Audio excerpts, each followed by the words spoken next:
Senato la legge sulla legittima difesa, esulta la Lega, il governatore Zaia, è un atto di giustizia, critiche dall'associazione dei magistrati e dei penalisti. Intanto i cittadini si dividono tra chi plaude e chi teme il Far West.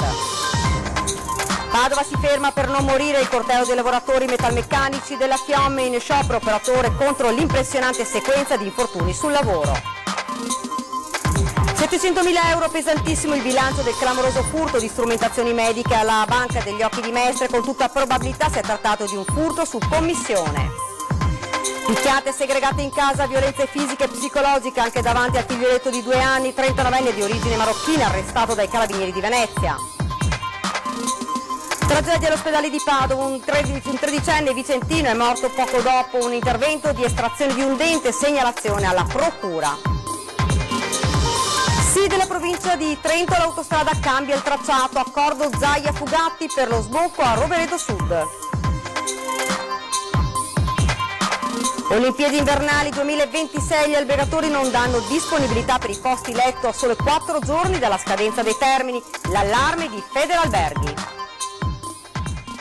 Buonasera, ben ritrovati, edizione regionale dei notiziari di Antena 3 Nord-Est. Lo avete dunque sentito ora dai titoli in primo piano: la legittima difesa approvata in Senato, esulta la Lega, il governatore Zaia, è atto di giustizia, critica invece dall'associazione magistrati e dai penalisti. Intanto i cittadini si dividono tra chi plaude al provvedimento e chi teme il Far West.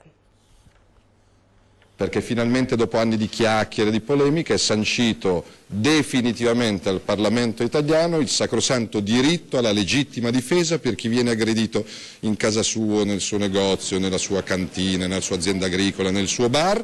Con 201 sì, 38 no e 6 astenuti, il Senato ha approvato in via definitiva la legge sulla legittima difesa, che di fatto con le modifiche apportate diventa sempre legittima. Assenti i rappresentanti del governo e del Movimento 5 Stelle, esulta la Lega, con il vice premier Salvini in aula che alza i pollici e spiega da oggi stop ai calvari giudiziari.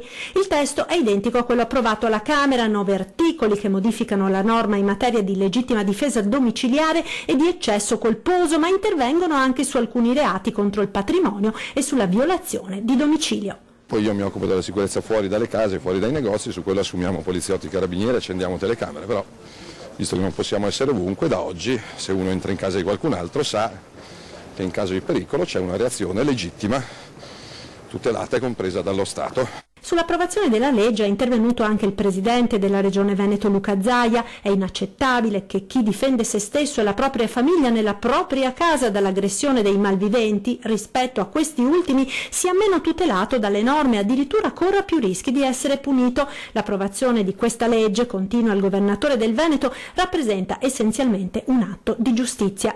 Critiche invece dai penalisti italiani, come dall'Associazione Nazionale Magistrati. La nuova legge sulla legittima difesa non tutelerà i cittadini più di quanto non fossero già tutelati fino ad oggi, dice il presidente Francesco Minisci. Al contrario, continua, introduce concetti che poco hanno a che fare con il diritto, prevede pericolosi automatismi e restringe gli spazi di valutazione dei magistrati. Nel mezzo i cittadini che si dividono tra chi esulta e chi ha paura. Il problema è che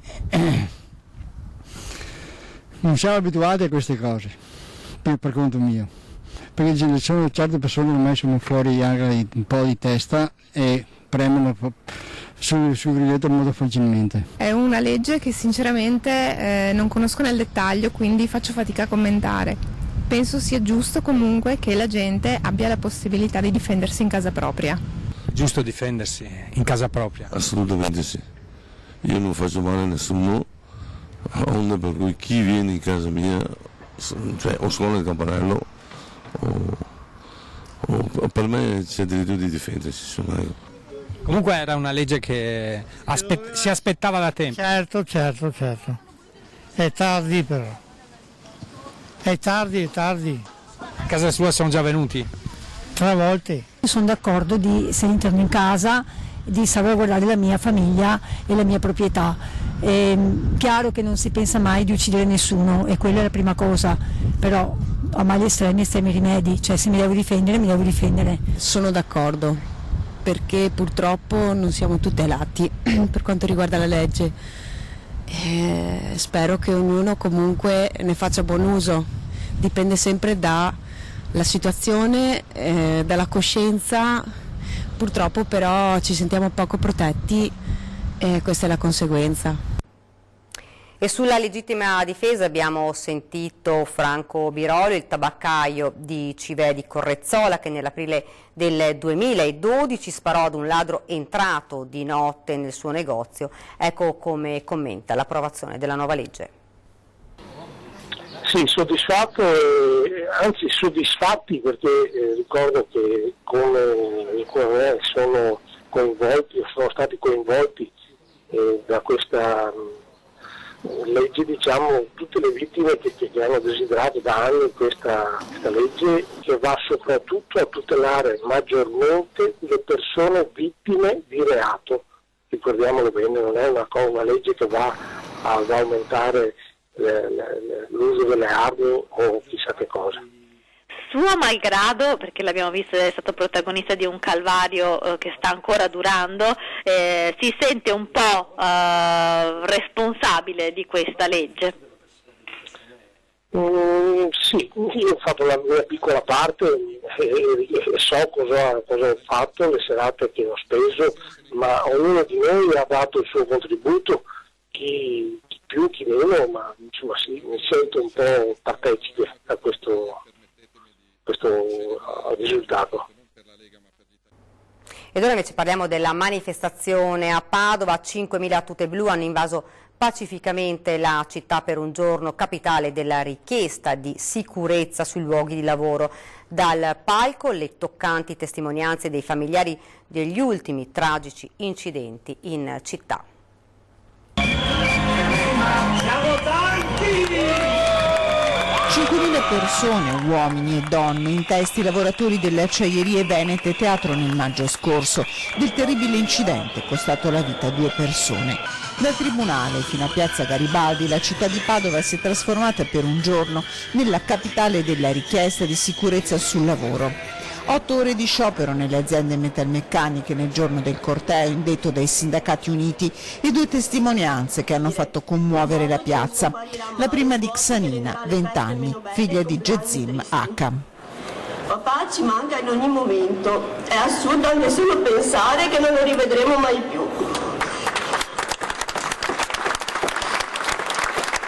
Con lei la mamma e la sorella chiedono giustizia perché il processo per la morte del padre è stato archiviato e loro non capiscono il perché.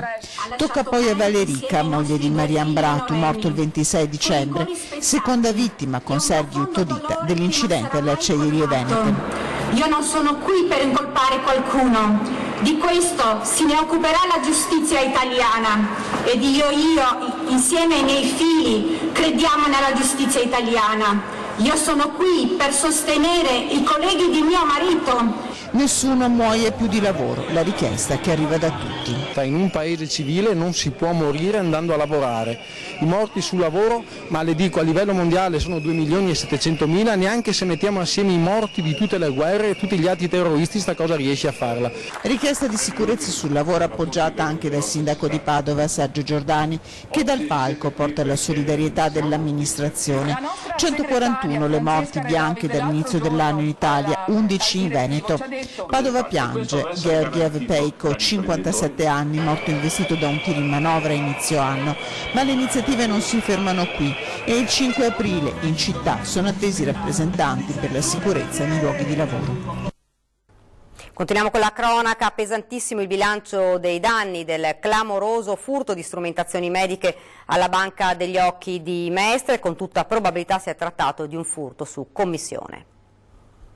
Io temo che questi strumenti saranno utilizzati all'estero, penso che chi li ha presi sapeva cosa prendere e sapeva dove portarli. Ecco. Tutto fa pensare a un furto su commissione. Alla Banca degli Occhi di Mestre, intanto, rimangono le vetrine infrante attraverso le quali sono entrati i malviventi, a testimoniare ancora il raid notturno che ha portato al furto di strumenti medici all'avanguardia per la cura di malattie rare degli occhi dal valore di centinaia di migliaia di euro. In un qualche modo sono entrate delle persone, un gruppo apparentemente nutrito di persone che si è concentrata in questa zona di lavoro di fondazione che è rappresentata dalla struttura clinica di fondazione. Nella struttura clinica della Fondazione, negli ambulatori che ospitano mediamente 6.000 pazienti all'anno, le scrivanie sono rimaste desolatamente vuote. I sofisticati strumenti medici che si trovavano qui non ci sono più. 15 strumenti mancanti e 5 strumenti gravemente danneggiati. Il totale rende conto per un danno finanziario attuale di circa $500.000 di euro.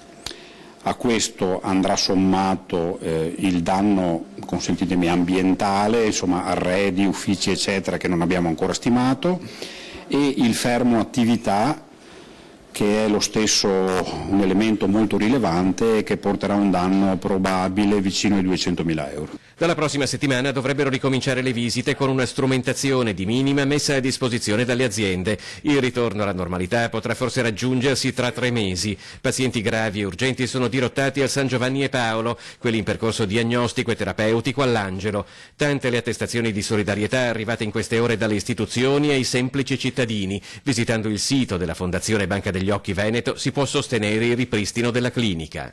Adesso svilupperemo anche delle iniziative ad hoc per mettere insieme un'iniziativa di solidarietà. Insomma, abbiamo bisogno anche di un aiuto economico, non lo nego, perché un danno così rilevante non è semplice, diciamo così, da ripristinare senza anche un aiuto esterno.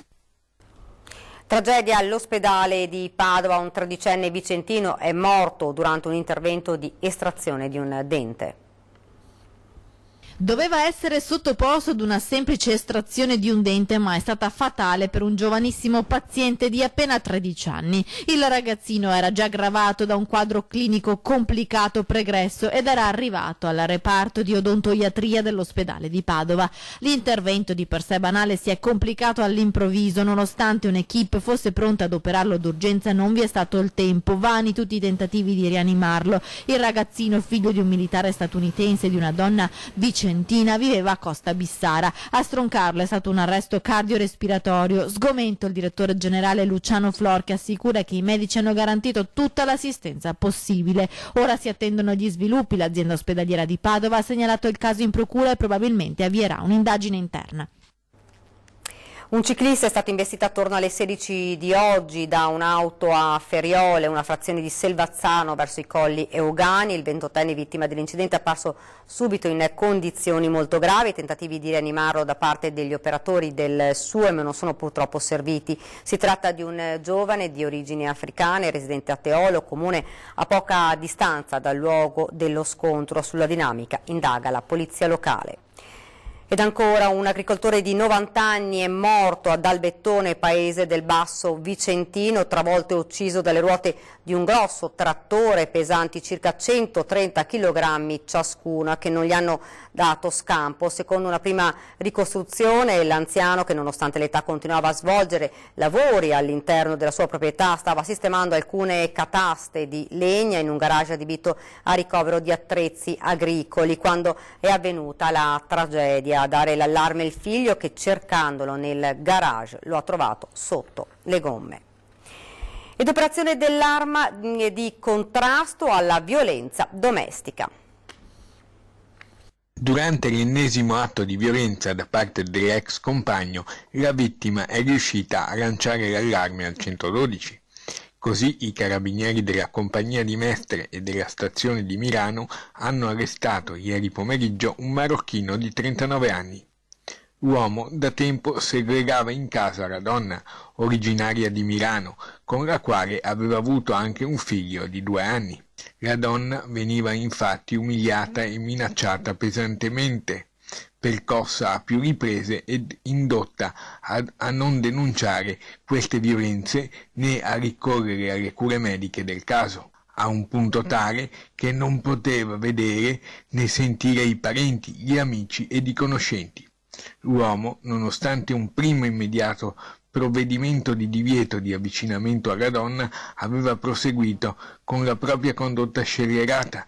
I carabinieri hanno potuto effettivamente appurare che il telefono della donna, fino a pochi minuti prima, era stato letteralmente bersagliato da messaggi dell'uomo. Le segnalazioni dei militari, con la collaborazione anche dell'associazione Soroptimist, alla magistratura hanno fatto scaturire un provvedimento restrittivo eseguito ieri con l'accompagnamento in carcere dello straniero. Resta in carcere Pietro Dal Santo, l'artigiano di Tiene che ha investito il bimbo di 15 mesi, la sua mamma, a Marostica. Rimane in carcere Pietro Dal Santo, l'artigiano 58enne di Tiene che con il suo furgone ha investito Tiago e la sua mamma a Marostica. Il Tribunale del riesame ha discusso l'istanza di scarcerazione presentata dall'avvocato difensore Luca Milano, respingendo il ricorso e disponendo che l'uomo rimanga dietro le sbarre. Dal Santo, che quel drammatico pomeriggio dell'8 marzo stava fuggendo a un controllo della polizia locale, era stato arrestato con le accuse di lesioni personali gravissime, guida in stato di ebbrezza e resistenza a pubblico ufficiale. Intanto il piccolo Tiago, che a seguito dell'incidente ha subito l'amputazione del piedino, si è risvegliato. La situazione è ancora complicata, anche se il bambino non è più in pericolo di vita. I medici rimangono prudenti, restano tutte da valutare le conseguenze neurologiche dei traumi che ha subito. Nuova riunione questa mattina del Comitato per l'Ordine e la Sicurezza Pubblica di Verona, convocato dal neoprefetto Donato Cafagna per coordinare le attività delle forze dell'ordine e verificare le misure in vista del Congresso Mondiale delle Famiglie al via domani fino alla domenica e delle manifestazioni di protesta che vi si oppongono in città. Il clou è tra sabato e domenica con 2 cortei di segno opposto che attraverseranno il centro cittadino sabato 30, giorno in cui è previsto l'arrivo del vice premier Matteo Salvini al Congresso delle Famiglie. Si terrà un corteo a cui è stata annunciata la partecipazione di Laura Boldrini, Susanna Camusso, il segretario FIOM Maurizio Landini e il segretario di Napoli Luigi De Magistris. Intanto domenica invece 31 si terrà la marcia per la famiglia con la partenza e arrivo in piazza Bra. Il comitato ha confermato che non ci sarà nessuna restrizione di vieto alle iniziative di segno opposto, off limits l'area di piazza Bra su cui si affaccia il Palazzo della Gran Guardia, sede delle 3 giorni. E siamo ora a Padova. Padova è una città antifascista. Il sindaco Giordani è chiaro quando gli si chiede un commento sulla manifestazione di Forza Nuova in programma domani in città. Si temono tensioni in centro. Giornataccia in arrivo per Padova. Venerdì Forza Nuova avrà il suo momento di visibilità in pieno centro, con una manifestazione evidentemente legata al convegno ipertradizionalista sulla famiglia di Verona. Dalle 19:30 i militanti di estrema destra sfileranno dal Santo fino in centro della città, in orario di massimo afflusso dei cittadini, per poi ritornare davanti alla Basilica del Santo per il comizio finale del leader Roberto Fiore. La scelta di utilizzare il simbolo religioso di Padova a fini politici è chiara, come è pure chiara la scelta di contrapporsi a Forza Nuova da parte dei centri sociali Pedro in testa. Il percorso, non approvato dalla Questura, costringerà gli antagonisti a un presidio fisso in Piazza delle Erbe. Non è mancato, quasi in automatico, la decisione di annunciare che comunque la manifestazione loro la faranno nonostante il divieto, il che si traduce, come facilmente intuibile, in un super lavoro per la Questura e per le forze dell'ordine. Il sindaco Giordani, per nulla contento di come si sono messe le cose, a questo punto non può far altro che sperare che tutto si svolga nei limiti della legalità. Io mi auguro che domani non ci siano incidenti, è la cosa prioritaria per me. Niente incidenti, assolutamente, rispetto per la città, rispetto per la democrazia. Io capisco, ognuno può dire e fare quello che vuole, però nel rispetto della città, della legalità, io ricordo solo una cosa: Padova è una città antifascista. La dichiarazione di Padova città antifascista da parte del sindaco ha fatto immediatamente scattare il portavoce del sindaco stesso, Massimo Bettini, che si è subito frapposto tra il primo cittadino e l'obiettivo della telecamera. Chissà perché, o aveva fretta o cerca di tenere la barra della politica cittadina verso la stella polare del non esponiamoci troppo, non si sa mai. Ed ora ci spostiamo nel Vicentino, la Valdastico Nord, un progetto che riprende quota. Adesso il Trentino dice sì e trova l'accordo con il Veneto. La Valdastico Nord asfalta tutti i dubbi e tira dritto. Un'autostrada che oggi si può misurare in polemiche o in chilometri, ma in un caso o nell'altro sbocca all'uscita di Rovereto. Ed il Trentino adesso finalmente dice sì. Tutti i nodi si sciolgono proprio quando la Valdastico Nord sembrava una strada senza via d'uscita. Venezia, per sbloccare le ruspe, aveva pensato a una tratta solo veneta, ma il Consiglio di Stato aveva bocciato il progetto e il Ministero dei Trasporti aveva chiesto a Veneto Veneto e Trentino di individuare una proposta unitaria. Ciò che sembrava impossibile oggi diventa possibile con la provincia autonoma di Trento, guidata dalla nuova giunta a trazione leghista, che trova similitudini strategiche e affinità politiche con la regione Veneto del governatore Luca Zaia. Un progetto condiviso finalmente c'è. Il piano che il presidente trentino Maurizio Fugatti ha portato all'incontro tecnico a Roma al Ministero delle Infrastrutture e dei Trasporti prevede di far ripartire la Valdastico Nord laddove oggi si spegne a Piovene Rocchette, per poi innestarsi sull'autostrada del Brennero, la A22, all'altezza di Rovereto Sud. In tutto 40 chilometri, di cui circa 7 all'aperto, 1,5 su viadotto e addirittura 32 in galleria, vale a dire il 78,5% del tracciato. E come insegna la TAV, è sul Foro dei Monti che s'annunciano le future battaglie ambientaliste e gli scontri ideologici tra partiti. La Valdastico Nord però oggi tira dritto perché entro il 10 aprile le regioni Veneto e Trentino si sono impegnate a formalizzare un'ipotesi complessiva in modo che il Ministero possa procedere con le sue valutazioni sia sul merito della nuova ipotesi sia sull'adempimento degli impegni contrattuali dell'attuale concessionario, vale a dire la società A4 Brescia-Padova. Quel che è certo è che la Valdastico Nord rischiava di spegnersi nel nulla e invece oggi finalmente si riaccende, recupera un senso, una direzione, recupera un obiettivo. Ed ora ci fermiamo per una piccola pausa pubblicitaria, rimanete con noi.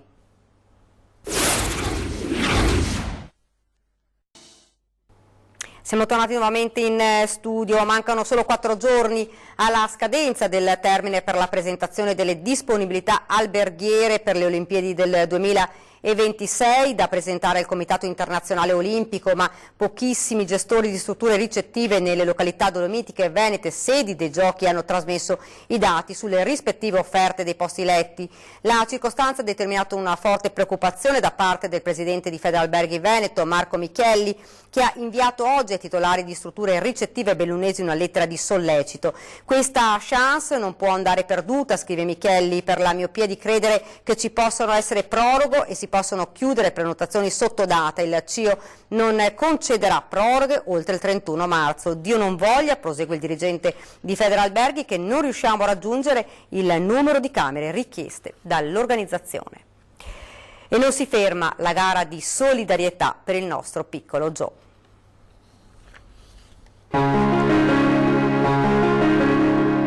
È davvero inarrestabile la gara di solidarietà per il nostro piccolo Joe. Tutti insieme stiamo raggiungendo il grande obiettivo, quei 400.000 euro che daranno la possibilità a Giovanni di affrontare l'intervento chirurgico che gli darà modo di crescere, camminare e giocare come tutti gli altri bambini. Una rarissima malformazione che lo vede privo della tibia ad una gamba glielo impedisce, ma un'operazione possibile in Florida, negli Stati Uniti, gli consentirebbe di guarire. Stamattina il nostro piccolo guerriero è stato sottoposto a risonanza magnetica all'ospedale di Campo San Piero.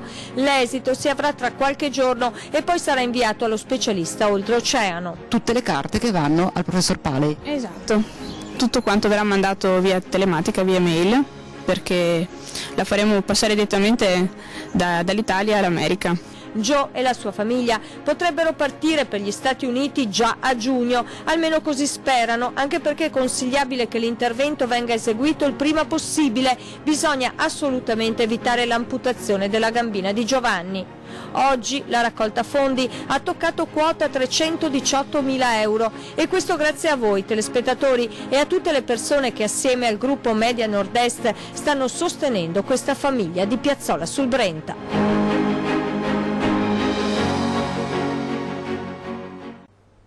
Prima di chiudere vi ricordo questa sera 20:10 si parlerà del convegno delle famiglie a Verona, in studio l'ex parlamentare del PD Laura Puppato e l'onorevole della Lega Dimitri Coin in collegamento da Roma.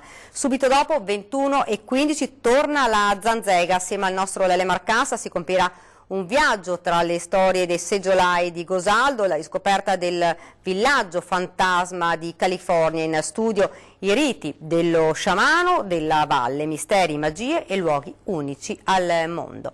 Ed è tutto, vi lascio alle previsioni del tempo. Grazie davvero per averci seguito, buona serata.